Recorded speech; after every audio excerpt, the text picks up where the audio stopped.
Welcome. Today we're going to be doing something just a little bit out of the ordinary. We're going to show you how we recovered this 800-pound bronze propeller from a shipwreck off New Jersey. So stay with us. Dive Wreck Valley will be under a scattered wood wreck off New Jersey. The artifact turned out to be a 4-foot diameter brass propeller.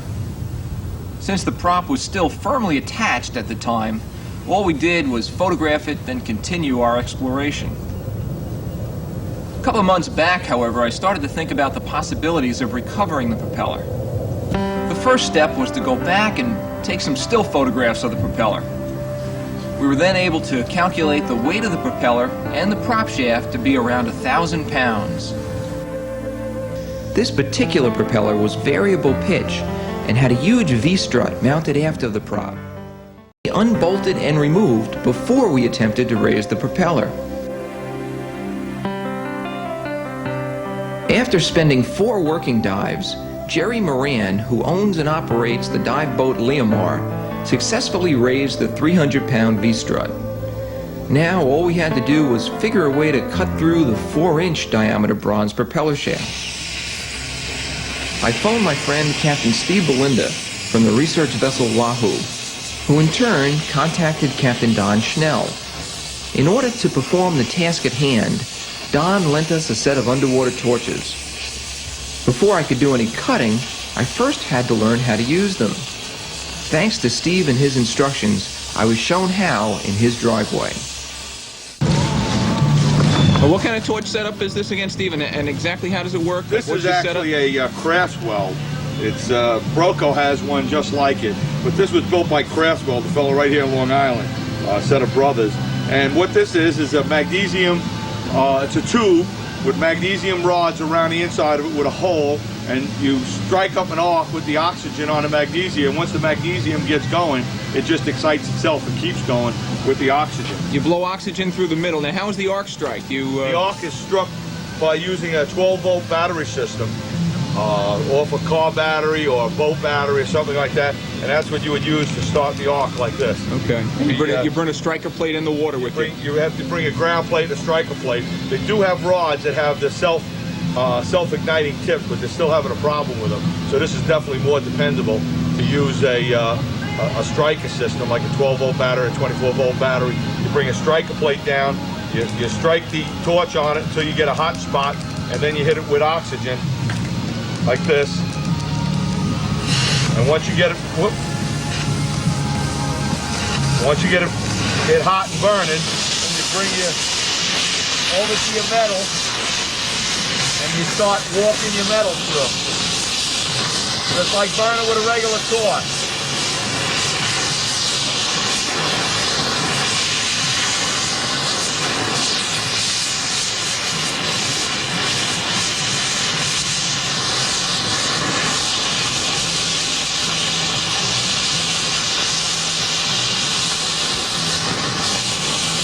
The oxygen actually blows the hot molten metal right out the other side. As you can see, the molten metal dropping on the floor. I don't want to get the arc down too much. You can see how nice. What I started doing with the groove is I started walking the groove, and I was taking the torch and I was pushing it down like this and open it up, and then open it up, pushing it down. And this is all the molten metal right down here from that we've blown off, right off of the shaft. Beautiful. Finally, we were on our way back to the wreck site. We were using Jerry's 46-foot vessel, the Leomar, as a work platform. On our way to the site, we passed the huge cargo vessel Evergreen, which immediately dwarfed us and reminded us of how close the wreck is to New York's shipping lanes. Once the site was located, we carefully moored ourselves into position. A sand anchor would hold our bow up current, while a stern mooring allowed us a near vertical descent through the swift current. Dr. Steve Lombardo was the first diver in the water today. His job would be to secure our downline, then ascend and drag the torches to the wreck and secure them into position. Visibility was good. The hook, of course, kept catching and everything. But true to form, Murphy was down there. He hooked into the bow, and I just kind of lugged it to the stern, shackled it in, and we're now in there good and tight. Joe Bocchino, a commercial diver from Barton Supply Company, and I hooked up the torches, adjusted the oxygen, and then tested the system for electrical current. Everything was going smoothly, and we lowered the torches to Steve Lombardo, who was ready to descend for the second time. The torches are right there, and they're tied in. Dynamite. Rods? Dynamite. The rods? Where are rods? There. Okay. Right by the rudder posts. Dynamite. Joe was the first diver to jump into the vivacious current. Our plan was to have Joe cut the shaft while I filmed the dive. To our surprise, as we descended through the swift current, we realized that visibility was better than average for this area and ranged from 10 to 20 feet. Once on the bottom, Joe organized the cable and hoses into a comfortable position. Joe then inserted a cutting rod into the torch head.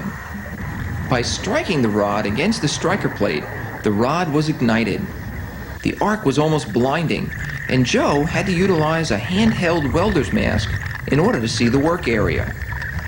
Steaming bubbles rose to the surface and let the topside crew know that cutting was underway. After the first rod had consumed itself, Joe inserted another into the torch and tried to ignite it. At that point, we knew that something was wrong. The torch was sparking, but the magnesium was not igniting. Finally, after a good 10 minutes, we managed to get one more rod to ignite. Joe pushed it into the shaft and melted a decent groove before the rod was gone. Over the next 2 hours, we struggled to ignite additional rods, but it was all in vain. It seems that the power supply had failed, and we were just not getting enough juice through the cable. Stay tuned. Dive Wreck Valley will be right back. I decided to take a different approach to the problem. I called upon the assistance of another friend, Bart Cariello, who owns Barton Commercial Diving Supply. Bart lent me a 11-horsepower gas-driven hydraulic grinder with 75 feet of cable. With this grinder, Jerry, Steve, Joe, and I returned to the wreck and were successful in cutting through the prop shaft after 3 hours of grinding. With the diving season in New York rapidly coming to an end, we made one last trip to the wreck site. It was a beautiful sunny November morning. Again, we set up a stern mooring. This time I jumped in first to secure the downline to the wreck. My next job was to rig the propeller with a cable and chain sling. It would be this harness that the lift bag would be secured to. Yeah, I had to swim it over to the wreck. You eat the bagel there? What? You eat the bagel? No, I didn't put the bagel in. I left my bag up here. There was no tie line on it, I'm sorry, but we're tied in good? Yeah. Okay, good. We're tied into the port engine. So we're sitting good. Get as much, back up as much. All right, come on aboard. Get this straight up and down, then we'll bring down the downline. I had borrowed Steve Belinda's 6,000-pound lift bag for the job. The massive bag was hoisted into the water upside down and then dragged down by divers Hank Garvin and Jerry Moran. Once on the bottom, Hank and Jerry shackled the big bag to the cable sling already rigged to the propeller. Hank then tightened the shackle bolt with an adjustable wrench to guard against the chance of the rigging becoming undone. As Hank puts away his tools, Jerry adds a little air to the bag so that it unfurls to stand a full 10 feet tall. The whole team must work together precisely to ensure success of our project. We planned to send the lift bag up at incoming tide so that the current would aid us in directing the propeller and bag away from the wreck as it starts its ascent to the surface. This way, we're almost surgically removing the artifact without damaging the wreck site. Before the bag can be filled, the upline has to be secured to the bag's shackle. This upline, which is attached to the stern of the Leomar, also serves as a drift line so that the current can't take our artifact away. Finally, the line will also be used as a tow line. Meanwhile, Jerry has noticed a possible problem. A sharp piece of sheet metal is protruding from the wreck, just above the propeller, and threatens to slice open the lift bag. Wisely, he takes the time to hammer the metal's sharp corner upward, thus preventing the chance of a mishap. Finally, the lift bag can be filled. Hank blows air into the lift bag's 2-inch hose through an air nozzle attached to his 80 cubic foot scuba tank. This is supposed to be the easy part of the salvage operation, but after spending a full 10 minutes filling the bag, the propeller hasn't even begun to budge. Hank realizes that this is no easy task as he begins to dig out the sand that's burying the propeller before he continues to inflate the bag. In the meantime, Jerry has positioned himself above Hank and up current from the bag. He pushes outward on the bag to ensure that nothing gets caught on the protruding sheet metal. Hank and I have now switched jobs. Hank films while I continue to inflate the bag. Fortunately, before too long, I begin to see a little movement of the propeller. I turn to let Hank know the propeller is about to break free from the ocean floor. After inserting a few more spurts of air, the propeller finally takes off and is on its way to the surface.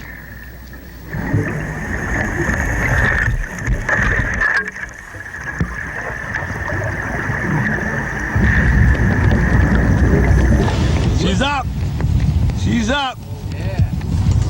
After reaching the surface and taking off my tanks, I jump back into the chilly water and snorkel over to the bag, which is now down current and off our port side. After a short swim, I'm pleased to find that the propeller is hanging securely by its cable sling.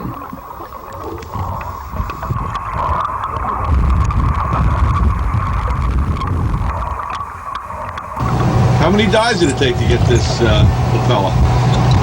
I can tell you, I got my logbook inside. I've got about 25 dives personally on the propeller. But that doesn't include all of Dr. Steve Lombardo's dives, all of Jerry's dives, Hank Garvin, George, everybody. We must have a total of about, no, I would say close to 60 dives on this wreck and on this one project. Don't forget, we messed up quite a few times when we attacked it from different angles. At one point we tried to unbolt it. At another point, the word you like to use, messed up. Another point we tried to move it with a tugboat or move some wreckage with a tugboat. At another point we tried to burn it off with cutting torches underwater. Final conclusion is that we were able to cut through the 4-inch shaft with a hydraulic grinder, 11 horsepower hydraulic grinder with a 10-inch abrasive wheel. That alone took almost 3 hours of cutting. And then we just sent it up to the surface on Steve Belinda's 6,000-pound lift bag. How did it feel when you seen it raise off the bottom? Oh, very good feeling. Very good feeling. It's going to even feel better when I get it out of the water back at the dock. This way, I know we haven't lost it. It hasn't fallen off during the tow or anything like that. This is the second time I saw this down there. The first time I wasn't prepared to get it. What is it? It's the strainer. It's the eel strainer for the raw water intake. Jeffrey's got the intake. Maybe he'll want the strainer to go along with us. Was that under the sand or was it? No, it was just on a board laying on the bottom. Must have turned over. Yeah.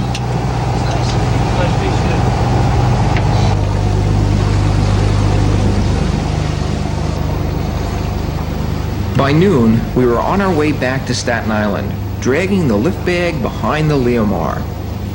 The only thing I had not calculated correctly was the drag caused by towing the massive lift bag and prop.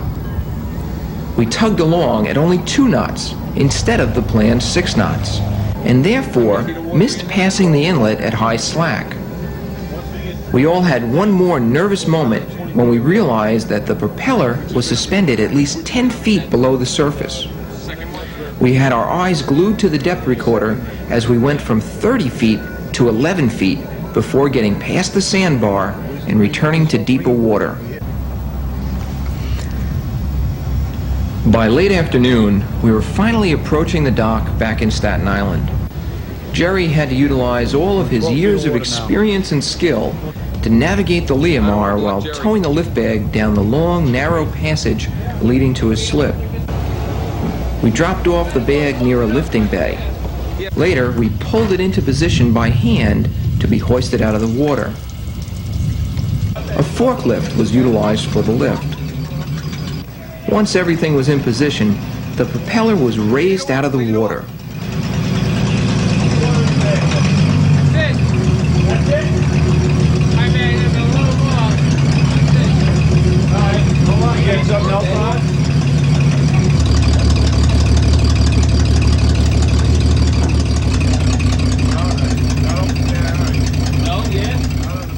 Hank opened the valve of the now upside-down lift bag to let the water drain. The propeller was then re-rigged and lifted into the parking lot.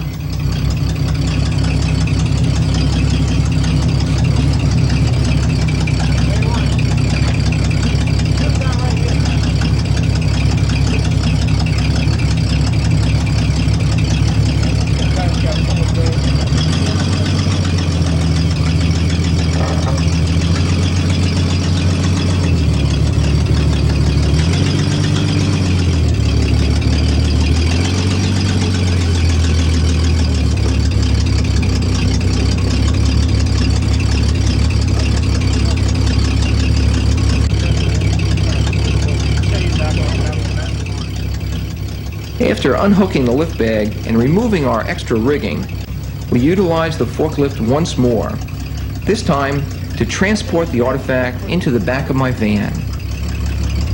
Jerry, you want to go in there and watch it?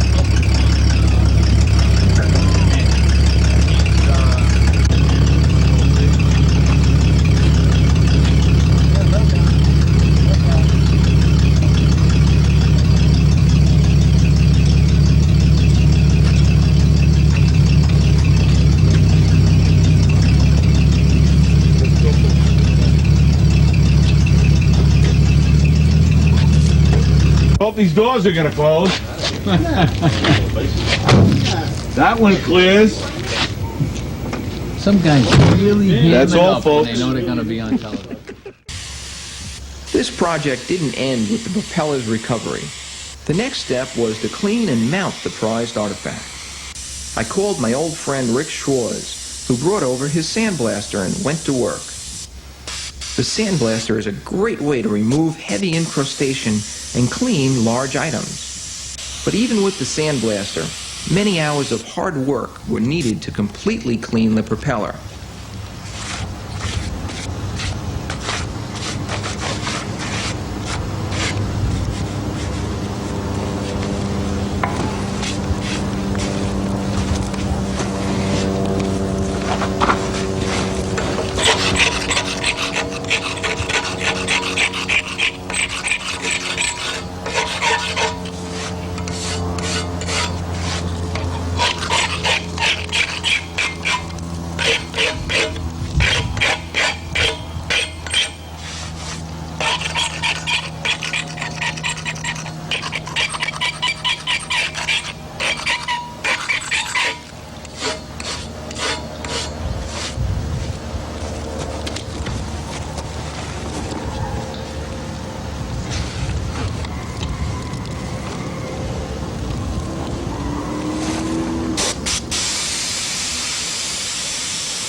The next step was to mount the V-strut into position.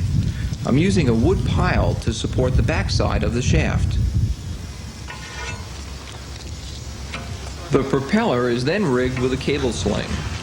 A hydraulic hoist, normally used in the automotive industry, is used to lift the heavy artifact. The hoist has wheels, which makes moving the propeller into position fairly easy.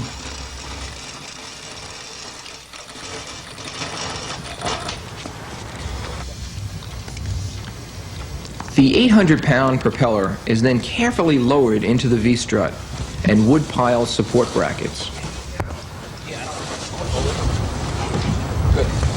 Lower it.